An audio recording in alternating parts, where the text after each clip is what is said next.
चलो एक बार आओ। चलना फोटो होती खिंचवा ले वो शहर में कुछ आप पेड़ लगाएंगे।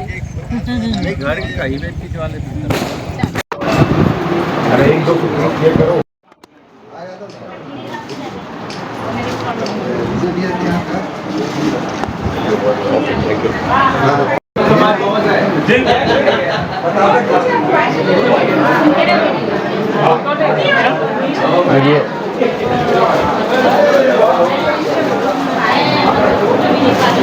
कोई फर्क नहीं पड़ा। हमारे साथ में श्री विजय बघेल जी हैं, जिनको अभी पाटन विधानसभा से सीट मिला है। अब उनसे हम जानते हैं उनके विचार और उनके क्या करने का रणनीति के बारे में जानते हैं। विजय भैया, देखिए, ये तो मेरे लिए सौभाग्य की बात है और इसके लिए मैं अपने सभी राष्ट्रीय नेताओं का और हमारे प्रदेश के सभी प्रमुख नेताओं का आभार व्यक्त करता हूँ।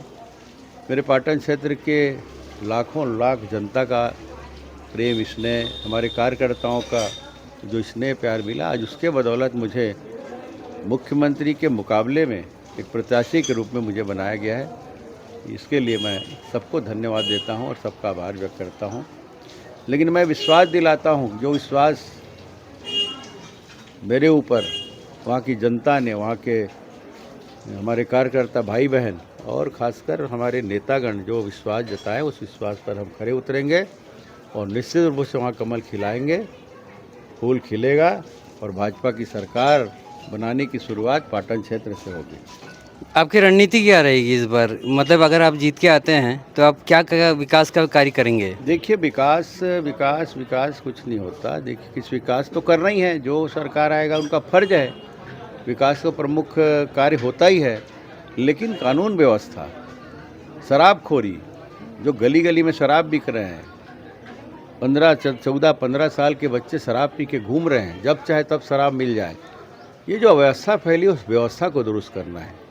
लोग परेशान हैं, त्रस्त है, खासकर हमारी माताएं बहनें, जिनके घर में अगर कोई शराबी हो गया तो उसकी क्या हालत होगी हम कल्पना भी नहीं कर सकते, उनका मर्म हम जान नहीं सकते। और वहाँ पे जिसको पाटन क्षेत्र के जनता ने 5-5 बार विधायक बनाया और मुख्यमंत्री बनाने का एक सशक्त अगर मार्ग अगर प्रशस्त हुआ है तो पाटन से बना है। उनके साथ अन्याय, वहाँ पे दादागिरी, चोरी, डकैती, बदमाशी, बलात्कार, ये सब चल रहे हैं। कानून व्यवस्था पूरी तरह चरमरा गई है। यही तो चाहिए लोगों को। विकास के साथ साथ जो विनाश की ओर हमारी ये यहाँ के बिगड़ी हुई व्यवस्था से जारी, उसको रोकना हमारा कर्तव्य है। और मैं इस बात को विश्वास के साथ कहूँगा, मुझे भी जनता ने आशीर्वाद दिया था 2008 से 13 तक, उसमें क्या स्थिति थी और क्या स्थिति है आज। आज हर थाने में आप जाके देख लीजिए धाराएं, कितने केस दर्ज हुए हैं। तो इससे ये बताता है कि पूरी तरह फेलवर ये मुख्यमंत्री है और उसको हम लोग को अब हरा के, जो गलतियां हमने की थी, ये महसूस कर रहे हैं लोग कि जो गलतियां हमने की है बार बार, उसको हम अब नहीं दोहराएंगे। शराबबंदी को लेकर आप लोग का क्या नज़रिया रहेगा? देखिए, वो तो समय जिस तरह का समसामयिक विषय होगा, जिस तरह के वातावरण होंगे, उसके अनुसार हम आगे निर्णय लेंगे और हमारे जो बहुत प्रमुख नेतागण आपस में बैठ के इस चर्चा को करेंगे कि किस तरह हमारा वो नीति रहेगा। Thank you. हमारे साथ में श्री उज्ज्वल दत्ता जी है। अब इनसे जानते हैं इनके बारे में और इनके पार्टी के विचार के बारे में। इनके यूनियन के है, ये बीएसपी के यूनियन के है। अब जानते हैं इनसे। उज्ज्वल जी, हमारे आज सांसद विजय बघेल जी को यहाँ पर टिकट दिया गया है। पाटन विधानसभा से उनको भारतीय जनता पार्टी ने प्रत्याशी बनाया है और हम लोग भिलाई के भी लोग इसलिए खुश हैं क्योंकि उन्होंने अपने सांसद काल में यहाँ पर भी बहुत काम किया है और भिलाई के हर कर्मचारी के साथ की समस्या के साथ, यहाँ के लोगों की समस्या के साथ हमेशा वो सतत लगे रहे। अब वो पाटन जा रहे हैं और पाटन का अब सच्चा विकास विजय बघेल जी के जीतते साथ होगा, क्योंकि पाटन हम लोग जाते हैं तो देखते हैं कि कई सारे वहाँ पे काम बाकी है, वहाँ के लोगों के कई सपने अधूरे हैं। उन सपनों को पूरा करने के लिए विजय बघेल जी का वहाँ जीतना जरूरी है।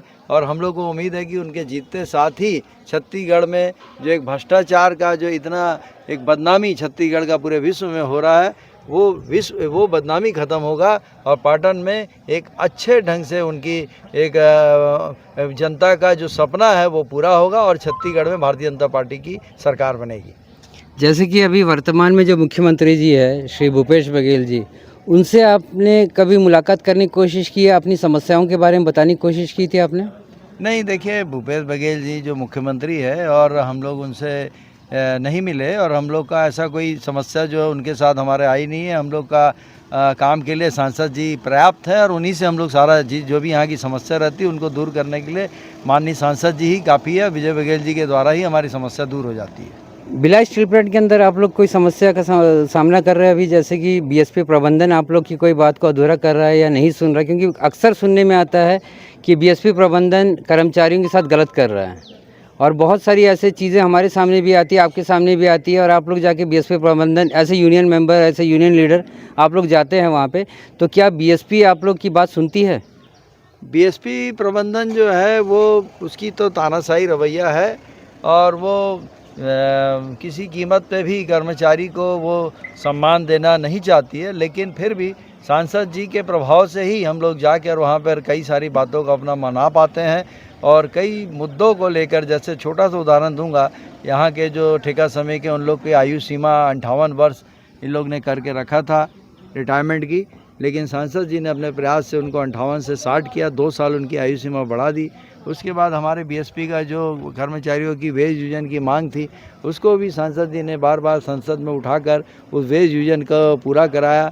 अभी भी कई सारे और समस्या है जिसको दूर करना है और हम लोग को उम्मीद है कि इस बार छत्तीसगढ़ में भी अगर भारतीय जनता पार्टी की सरकार बन जाती है तो भी एक बीएसपी प्रबंधन के ऊपर अच्छा दबाव बनेगा और यहाँ पर कई सारे काम हम लोग करा पाएंगे।